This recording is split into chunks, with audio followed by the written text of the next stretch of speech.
Hey guys, what's going on? Welcome to the show. This is Sports with Strawberry Ice. I'm your host, Jeff Turnipole. And as always, I bring you sports from a West Side point of view right here in the great city of Cincinnati, Ohio. 513, baby. If you found the show on YouTube, do me a favor, hit that like and subscribe button. I'm up to 514 subscribers. Let's try to push that to 600. All right, this show and every show is brought to you by T Properties. T Properties, quality housing for quality people. Check out their website at www.tpropertiesllc.com for all your rental property management needs and your rental needs. All right, I got an interesting article here from Bengals Wire about how much revenue could the Bengals lose if they play without fans in the stands. Now, they got an excerpt from Forbes magazine. Looked at this very interesting question. The NFL will lose $5.5 billion of their stadium revenue. That includes tickets, concession stands, sponsors, parking, team store, and this would be equivalent of 38% of its total revenue. Wow, that's higher than I thought it was going to be. All right, now that figure is based on the 2018 season. But the impact of individual teams would vary greatly. This is where it gets interesting. For example, the Dallas Cowboys and the New England Patriots would lose over half their total revenue, while the Buffalo Bills, Tennessee Titans, and our Cincinnati Bengals would lose less than 1/3. Now, the Bengals wound up 30th on this list, just above the Las Vegas Raiders and the Los Angeles Chargers. Those two teams combined would lose $99 million of their $338 million in revenue coming from the stadium. Now, I think that's going to be higher for those two teams because starting this year, they're both in brand new stadiums. So that's even going to be a bigger loss for them. Now, getting back to the beginning of the story here, where it said that the Cowboys and the Patriots would lose like half of their total revenue. Okay, I don't know about you guys, but Jerry Jones, you think Mike Brown likes making money? Jerry Jones loves making money. He loves it as much as he loves football. There's no way he's going to take this sitting down. And he's a very vocal and present owner. So this is why I think that there's a very good chance that the NFL season will start on time. I just can't see these guys taking a chance of losing this much money, especially since the numbers are going down, the hospitalization's going down, everything's going down, and we supposedly have a vaccination for it now. I could be wrong, but I just don't see them doing that. I mean, they're starting to open up the facilities. They're starting to get things going. I'd just be surprised if football season does not get started on time. Just my opinion. And like I said, I hope they do. I got season tickets for the Bengals, so I want to go. All right, I got this story from Hype Stripes. Now, I talked yesterday about the offensive line and how much I think the Bengals should release Bobby Hart. Now, this is what they had to say about it. Bobby Hart has had a lock on the Bengals starting right tackle job for the last 2 seasons. But second-year tackle Fred Johnson could be the one to replace Hart. Most Bengals fans may already be familiar with the former Florida Gator. However, some may not realize just how legitimate a threat he is to take over the right tackle position. Here's what we know about Johnson. He's massive. He's 6'7", he weighs 330 pounds, and he's quite a physical specimen. Now, I was kind of wondering myself where we got Johnson from because I didn't know. I thought we might have drafted him, but we didn't. Okay, he was signed by the Pittsburgh Squealers as an undrafted free agent. They put him on the practice squad, they found out or figured out they had too many veterans. They had to cut somebody, so they cut Johnson, and the Bengals picked him up. Now, the Bengals signed him and felt like they had found a hidden gem. Now, injuries forced Bengals to insert Johnson heavily into their rotation and eventually into a starting left tackle spot in their season finale, where he was very impressive. Now, the good thing is Johnson is very young. He's only 23. The coaching staff and ownership obviously see something in Johnson. Now, this might be the reason they did not address the right tackle spot this offseason. Now, I've said that before. I think Fred Johnson might be better than we think, and hopefully they're right. Hopefully the Bengals found a hidden gem. Because he did, when he was at the left tackle spot, he did pretty good. So, move over to right tackle. I think it's a competition between him and Bobby Hart. Obviously, I want Fred Johnson to win because I don't think Bobby Hart can block me. Probably can block me. But, I'm a fat, old 45-year-old. Anybody can block me. My 19-year-old son can block me. So, anyway, that's beside the point. I really do think that the Bengals, obviously they believe in either Hart or Johnson. I'm hoping it's Johnson because I haven't seen anything from Bobby Hart for them to even believe in him. So, this is where I'm at as far as the offensive line goes. Yes, I've said it in the past. I wish they would have drafted Jones or out of Houston. They didn't.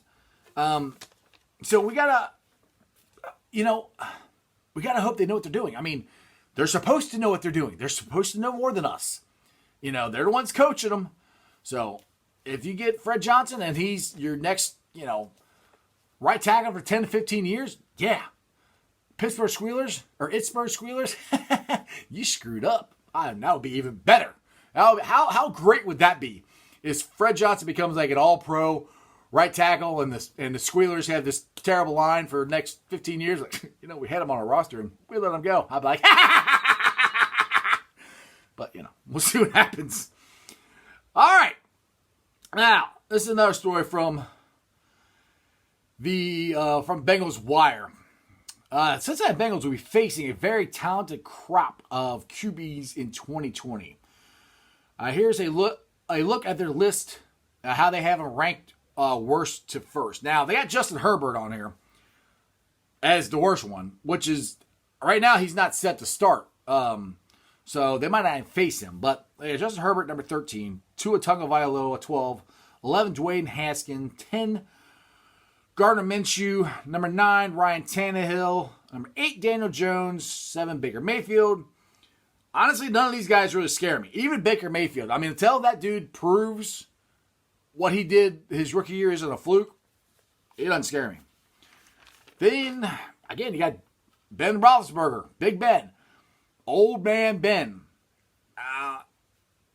He missed almost the whole season. So it depends on if he can move, if he can still throw, So, again, that one doesn't scare me. Carson Wentz, by the time we play him, he might be injured. He hasn't made it through a full season, in 3 years? I got Dak Prescott, and you never know. Andy Dalton might be starting that. I'm not saying Andy Dalton's going to beat Dak Prescott. It's just some kind of silly, I don't want to say dream. I don't care. I just think it'd be very interesting if Andy Dalton is the starting quarterback for the Dallas Cowboys when they face the Cincinnati Bengals. All right, now these two scare me. These two are legit. You got Deshaun Watson and Lamar Jackson. We got to face Lamar twice. Deshaun Watson, that dude, he's becoming the Michael Jordan of the NFL.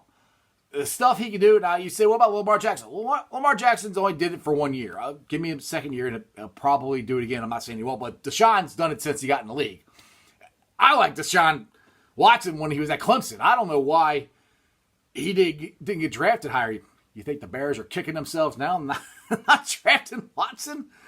That was a dumb move. So anyway, we got some pretty good quarterbacks. I got number 4 is Philip Old Man Rivers, which, again, it doesn't really scare me.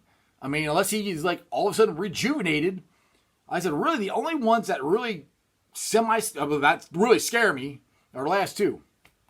Deshaun Watson, we only got facing once. Lamar, we got facing twice. So yeah, they're talented, but they're beatable quarterbacks. I mean, the Bengals get off to a good start, and Joe Burrow has a great rookie year.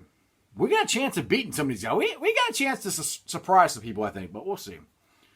Now, we got some great news today. This is another reason why I think the NFL season is going to start on time is today. It's happening.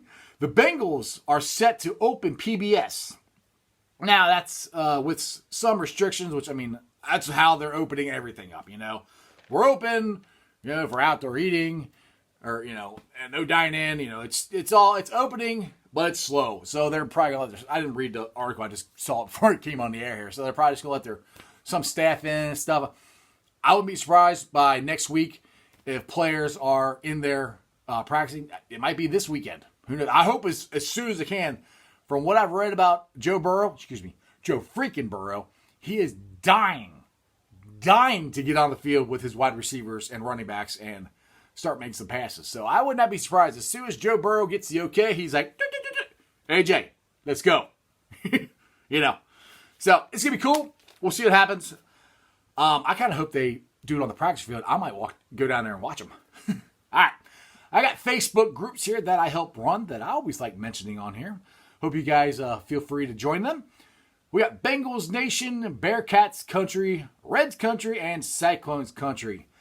Like I said at the beginning of the show, I am up to 514 subscribers. That's awesome. I'm always trying to try to push it higher. Let's go to 600, see how fast we can get there. If you're on the podcast, do me a favor. If it's Apple Podcasts, give me a 5-star review. All other ones, just like and subscribe. And every time I do on the podcast, it'll pop up, and all you got to do is hit play. And I'm right there. So other than that, football is getting close. Their facilities are opening up.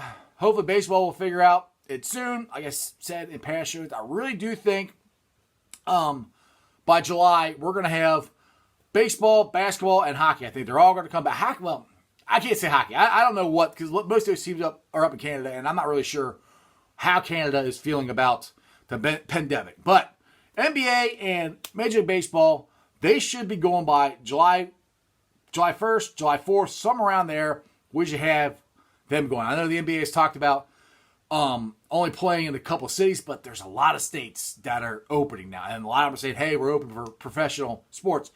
The biggest reason is money. They don't want to lose the money.